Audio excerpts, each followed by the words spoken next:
Здравствуйте, компания Прогресс Авто. Обзор мини-трактора Hinomoto CX-19. Пришел он у нас в Благовещенск наконец-то. Долго его ждали. Такой вот тракторочек. Очень симпатичный, весь целенький. Отличный по состоянию, сохранился хорошо.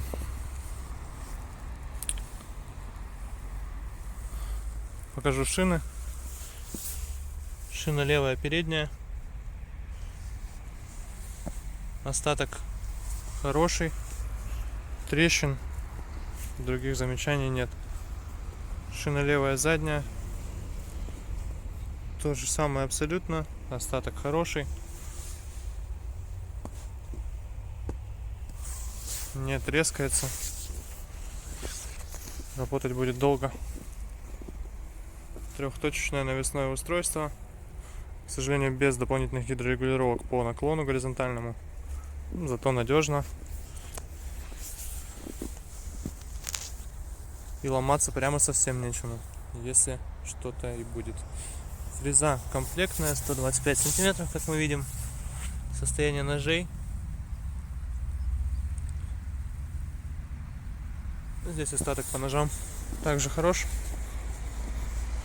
Правая сторона. Я думаю, видно, что в принципе состояние шины без нареканий. Остаток большой. То же самое и по шине правой передней. Остаток отличный. Что у нас здесь по месту водителя? Вал отбора мощности с основной коробкой переключения передач по левую сторону от водителя. С правой стороны у нас регулировка положения фрезы. И вот эта маленькая раздаточка. Снизу у нас отключение полного привода. И, соответственно, все педали. Все это одинаково на всех тракторах. 492 моточаса наработки. Состояние трактора, я думаю, полностью совпадает с данной наработкой. Заодно открою, покажу под капотом. Здесь вот он, топливный насос. У нас 3 цилиндра на тракторе, моторе. Ну, я думаю, что видно.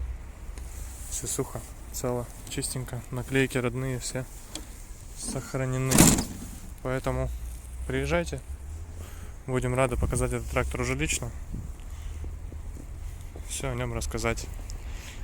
Прекрасный помощник в хозяйстве. Всего доброго, компания Прогресс Авто.